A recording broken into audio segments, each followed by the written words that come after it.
Hello.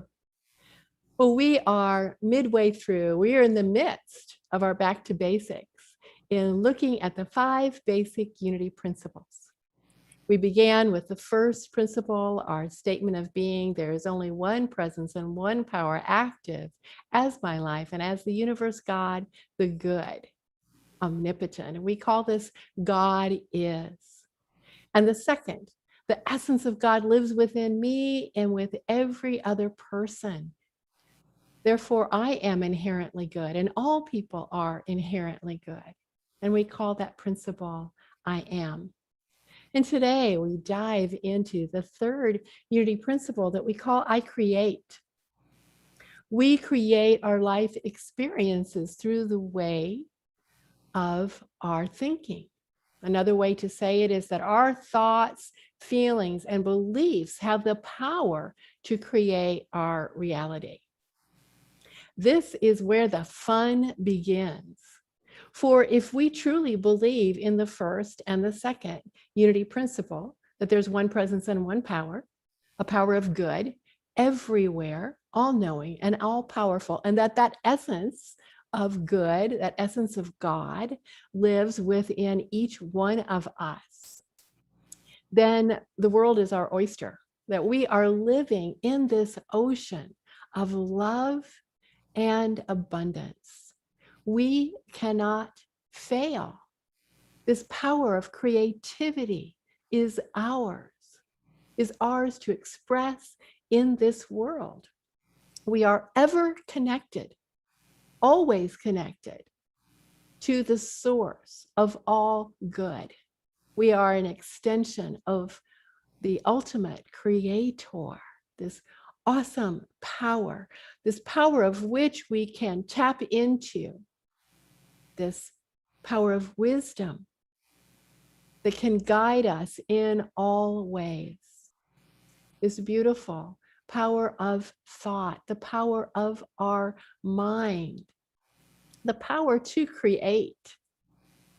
The Buddha said over 2,500 years ago, all that we are is the result of what we have thought. If a man speaks or acts with an evil thought, pain follows him or her. If a man speaks or acts with a pure thought, happiness follows him or her, like a shadow that never leaves. And Ellen Davenport, in the book, The 5 Principles, has this to say. The creative power of our thoughts has been variously called the law of attraction, the law of mind action, the science of mind, the art of allowing, and the secret. It has been ridiculed, dismissed, mislabeled, misunderstood, and misapplied, yet it works. It is a spiritual principle that governs our lives, whether we know it or not, and whether we believe it or not. We are creating with every thought and feeling. We are creating with every thought and feeling. I create the experience of my life. I create the experience that I'm having in this world. And it is up to each one of us as a personal choice, personal responsibility to choose thoughts that are life-affirming, that are positive, that lift our world. Those are the thoughts that we choose. Thoughts become feelings. Feelings become actions. Thoughts become words. What words are we speaking about our world? What beliefs are we forming based on the thoughts in our minds? Now, the power of our mind, the power of our thoughts has been scientifically proven. If we have an event, and we're going to use for an example today, a positive, wonderful, loving event, if we have this thought in our mind of a previous event, maybe it's the day at the beach. It might have been in our childhood. It might have been last week. And we may have a photo of that event, or we may have the image in our mind we can create in our mind in great detail that day at the beach. We can feel the sand giving way beneath our toes. We can feel the sensation of the water as we dip our toes at the shoreline. We can hear the seagulls above us. We can smell the salt air. We can feel the sun baking that salt air on our skin. And we can feel the warm salt breeze maybe playing with our hair. If we're there with other people, we might hear them speaking or hear their laughter. And the more detail we create in our mind of that event, the more our mind believes we are there, in a sense, for that happiness chemical is released in our brain, dopamine. The same as it did that day on the beach, we can create that same sensation in our mind. That is powerful. That is powerful. Now let's fine tune this principle, because this is also a principle that can be misunderstood or misused towards ourselves or towards others. You may know someone in Unity who may be reluctant to let people know even when they catch a cold, because there may be some that will use medical malpractice and say, whoa, what did you do to bring that upon yourself? What were you thinking? Why did you draw that to you? We may do that to ourselves. And in truth, we might be able to say, okay, I didn't get enough sleep. I wasn't eating well. I was under stress. And perhaps I opened myself up to those germs that I would not have been susceptible to if I'd taken better care of myself. And so we can see sometimes how that happens. But what this principle really is talking about is that we create the how of how we experience our world, not that we create each event in our world, because stuff happens. Stuff happens.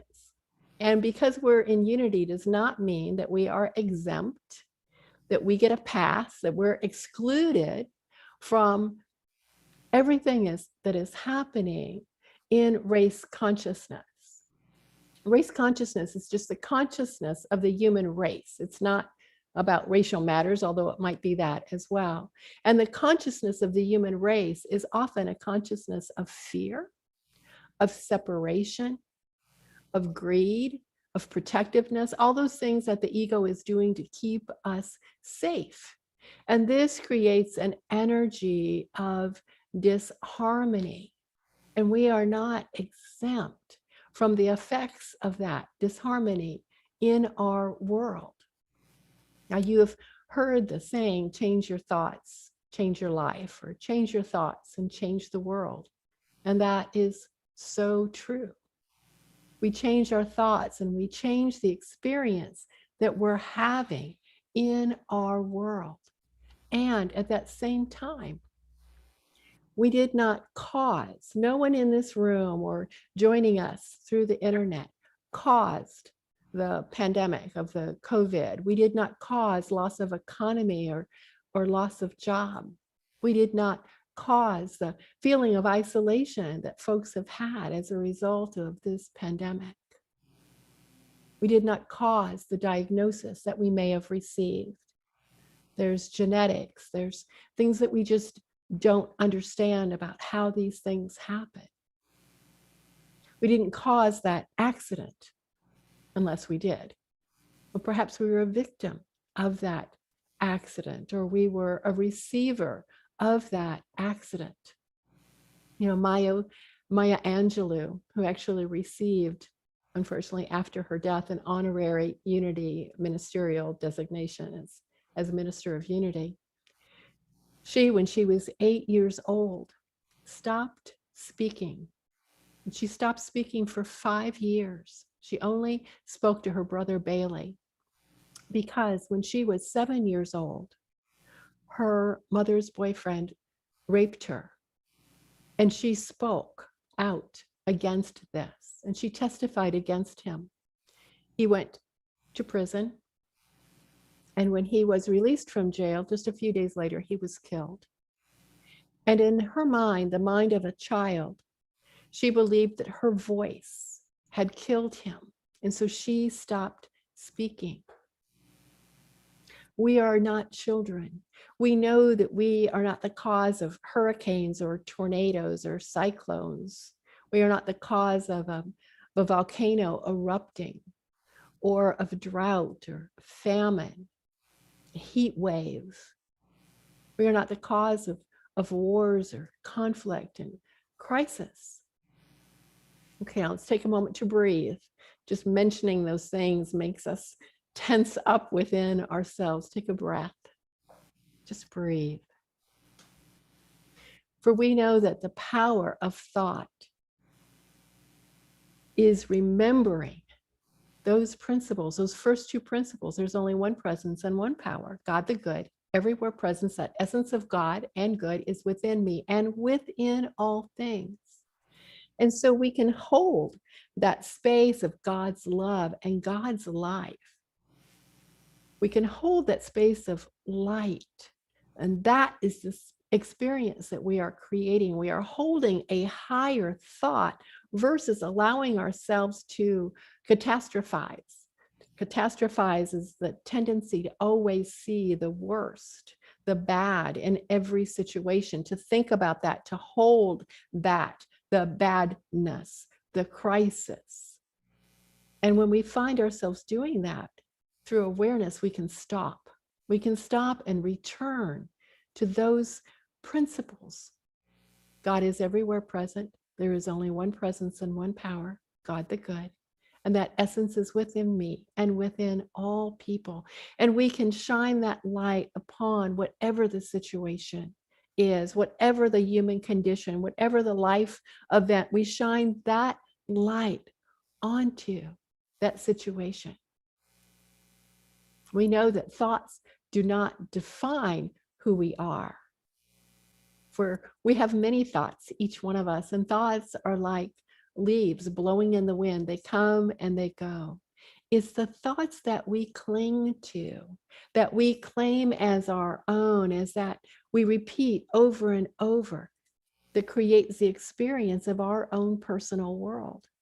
It creates the how of how we move through our life on a day-to-day basis. The power of understanding supports this third principle. Always creating, for we are always creating either intentionally or by default. And it would be wonderful if by default included rose-colored glasses. But by default does not seem to do that. Our default setting seems to be one set on the negative. And again, that may be because of our ego trying to protect us, that we're always seeing, oh, we should be afraid of that. Ooh, that's wrong. Ooh, that's different. Ooh, we need to stay away. And that's why unity takes work. I've often said that unity is not for wussies. Unity takes work. It is not for individuals who are afraid of commitment. It takes practice, it takes action, it takes an awareness so that we change those settings.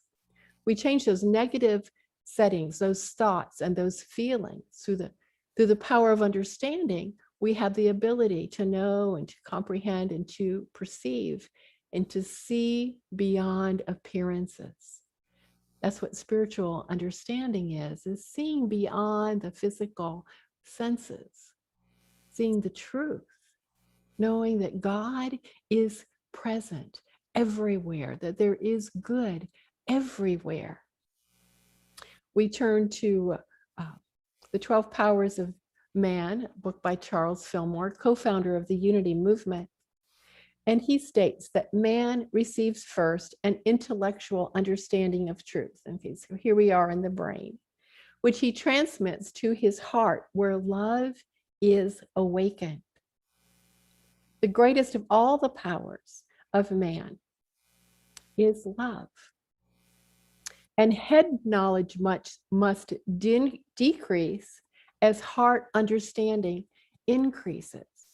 So the intellect, our knowing from our five senses, must decrease so that our heart understanding can increase and see the truth of every situation that is beyond the five senses, where we see God everywhere present, all knowing, all powerful. We turn this morning to the Hebrew scriptures. We're looking at Proverbs at chapter 3. Happy is the man, I'm going to change that. Happy is the person who finds wisdom and the person who gets understanding. For the gain from it is better than gain from silver, and its profit better than gold. Understanding is more precious than jewels, and nothing you desire can compare. Long life is in understanding's right hand, and in the left hand are riches and honor. Understanding's ways are pleasantness, and all her paths are peace. Understanding is a tree of life to those who lay hold of her. Those who hold her fast are called happy. Those who remain in the five senses and are looking what is happening in our world or in their lives are being tossed around like a twig in the ocean. If we're only in our intellect, we are not seeing the richness of our world. But when we come from the heart of understanding, spiritual understanding, and see beyond the appearances, then our life is at peace and happiness is ours. And this beautiful wealth is beyond material things. It's a state of mind, the way of being grounded and peaceful and hopeful about our world. So what is happening in our lives, whatever is happening in our lives, we can ask ourselves, what is the truth of this? And my spiritual understanding of truth deepens and directs my life. My spiritual understanding of truth, of every situation, deepens and directs my life. And I choose spiritual understanding to change my thoughts. And yes, when I change my thoughts, my world is changed. And I have an effect on that consciousness of the human race because I have added to it my positivity. I have added to it higher thoughts, including the thoughts of the divine. Now, this week I received a phone call from a friend who shared with me that they were experiencing discord in their family. Now, we are both steeped in unity, so we did not go where often we are tempted to go. We are often tempted to go with, well, what's going on with them? Why do you think they're acting that way? Maybe we can do something, help them, support them so that they feel better and their actions are different. And we would be guessing about what is happening to them and in their lives. And we would be guessing at the solution. And so instead, we went to prayer on the phone.